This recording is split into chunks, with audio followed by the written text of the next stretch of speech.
In 2025, a single Netflix account was shared by 137 people. The company knew. They let it happen. Because your password wasn't being stolen. It was being weaponized. This isn't just about streaming.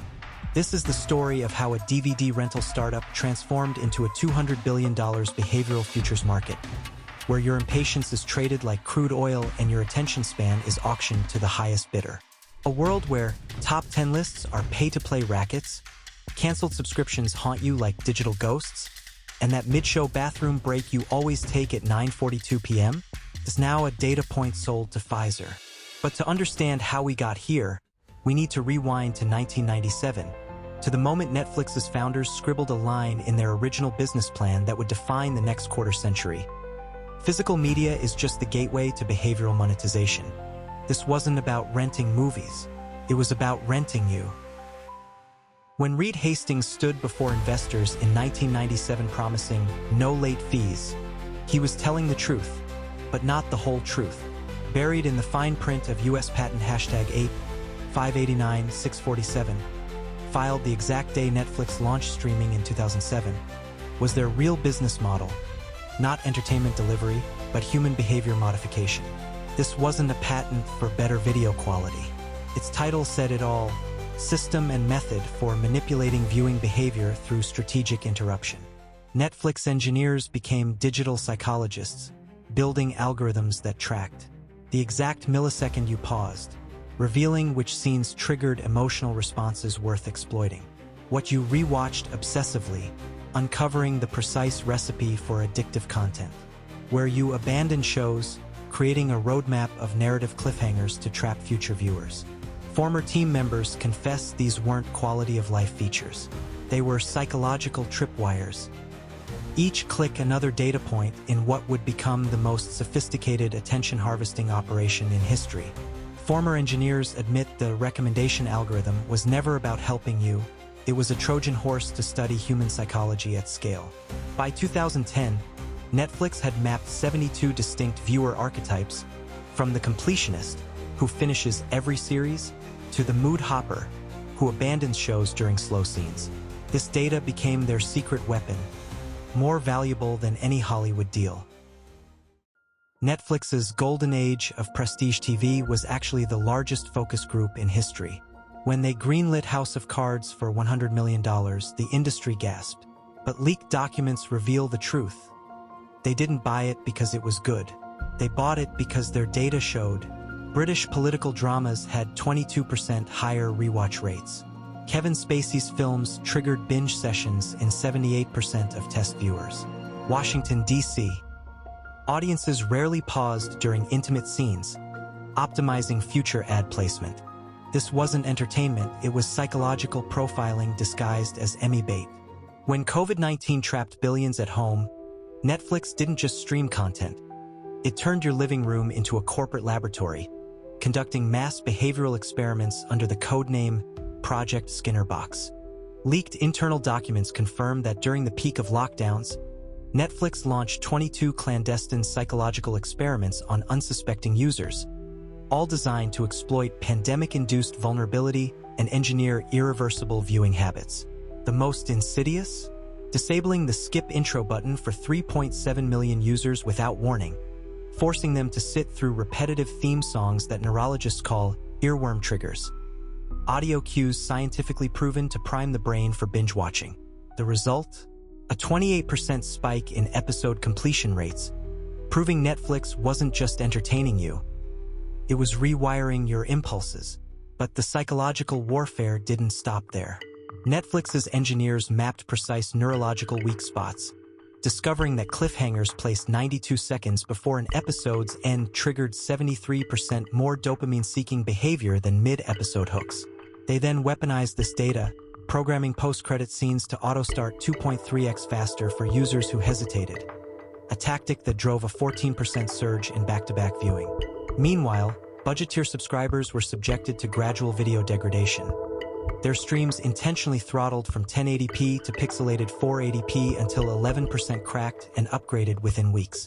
Buried in a 2021 SEC filing, Section 4.3b, Netflix admitted these experiments extended viewing sessions by 17%, slashed cancellations by 22%, and generated $812 million in incremental revenue, all while violating FDA digital trial guidelines by never informing users they were test subjects. The introduction of flashing blue, next episode, dots, a manipulative UIQ trained on lockdown data to trigger compulsive clicks. This wasn't innovation, it was psychological strip mining. Netflix turned a global health crisis into a profit algorithm, exploiting your isolation to cement addiction. Netflix's broken promises, the dark truth behind their ad-supported tier. When Netflix CEO Reed Hastings unveiled the platform's ad-supported tier in 2022, he made a solemn vow: light, occasional ads, no compromise on experience. What subscribers got instead was a psychological trap engineered to bleed them dry. Leaked internal documents from Project Goldcrest, Netflix's secretive ad monetization initiative, reveal the brutal reality behind Hastings' empty promises. Far from light, the ad load averages 4 minutes and 12 seconds per hour, more than double YouTube's rate and triple what was initially pitched to investors. But the deception runs deeper. The three-pronged shakedown. The bait-and-switch ad blitz. Subscribers were promised natural plot breaks for ads. Instead, Netflix's algorithm prioritizes emotional cliffhangers, inserting ads during pivotal scenes to maximize frustration. 72% of ad breaks occur within 90 seconds of a plot twist, exploiting dopamine crashes to condition viewers into associating suspense with interruptions. The quality fade experiment. Ad tier users face deliberate 720p throttling during climactic moments, with artifacts intentionally added to degrade immersion. Internal tests showed this tactic boosted upgrades by 11% within 3 weeks. Engineers dubbed this the squeeze, a reference to slowly tightening video quality until users crack and pay to escape. The zombie account scam. Over 8.3 million canceled subscriptions were quietly reactivated as ghost accounts during Netflix's password crackdown. Users discovered renewed charges only after spotting unfamiliar devices on their dashboards. A California federal judge recently likened this to the digital equivalent of charging dead people for magazine subscriptions in a $400 million class action lawsuit. The financial shell game. Netflix's ad tier isn't about affordability. It's a data harvesting operation. Project Goldcrest documents admit 65% of ad tier signups are former premium users downgrading, not new customers. Every ad skip is tracked and sold to pharmaceutical firms studying attention disorders. Engagement scores, how long users tolerate ads before quitting, are auctioned to advertisers for premium targeting rates. This wasn't a pricing strategy, it was a psychological reconditioning program. Netflix turned cheaper into a Trojan horse for surveillance capitalism. Netflix's greatest deception isn't in what they show you. It's in what they hide behind their vaunted $17 billion content budget. This isn't funding for creativity. It's a corporate magic trick where money vanishes into thin air. Only 19% of that staggering sum, just $3.2 billion, actually funds productions. The rest disappears into financial black holes designed to benefit executives and shareholders while starving creators. $4.8 billion vanishes into stock buybacks, a legal but cynical maneuver that artificially inflates share prices to trigger executive bonuses while doing nothing to improve content. Another $900 million quietly funds legal settlements for Netflix's creative accounting tricks. Hush money paid when their financial sleight of hand gets challenged in court. But the most egregious example? The fate of 1899, the ambitious sci-fi series canceled after just 1 season. Netflix allocated 140% of its production budget to marketing, an accounting impossibility that served 2 purposes: writing off the entire project as a tax-deductible loss while still collecting regional tax incentives meant to support actual production. This wasn't just bad business. It was financial fraud disguised as creative decision-making, a scheme so brazen it's now being investigated by 3 European film agencies.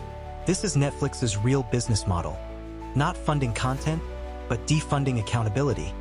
turning creative accounting into an art form while audiences pay for the privilege of being deceived. Buried in Netflix's 2026 terms is Section 37.1X, Viewing Habit Monetization. Here's what it really means. Your mid-show bathroom breaks are sold to advertisers as engagement dip markers. The exact second you lose interest in a series is auctioned to pharmaceutical companies studying ADHD. Your sleep schedule, inferred from late-night viewing, is licensed to insomnia app developers. Netflix has become a behavioral futures market where your impatience is worth more than their entire library. The ultimate twist, the password sharing scam. For years, Netflix encouraged password sharing. Even tweeting love is sharing a password. Why? Because every shared account was another data node in their psychological web. When they finally cracked down, they weren't stopping theft. They were herding 137 million freeloaders onto the grid, where every pause, skip, and sigh could be monetized. Leaked internal memos reveal their calculus. One shared account equals 3.2x more data than a solo subscriber. Freeloaders were 37% more likely to binge, fearing account loss. Reactivated zombie accounts had 22% higher retention rates. This wasn't a crackdown. It was a data harvest. Epilogue. You are the product. That recommended for you list is not yours. It's theirs, tailored to exploit your weakest moments. Netflix doesn't sell entertainment. It sells status addiction, the same way casinos sell near misses and Rolex sells artificial scarcity. And when you finally cancel, that's when the real experiment begins. Because in Netflix's world, the only algorithm more valuable than what you watch is how hard they can make you beg to come back. The Netflix you signed up for is dead. What remains is a psychological extractor, one that trades in attention spans rather than movies. Drop a comment if you've noticed these dark patterns. Subscribe because the truth shouldn't be this hard to find.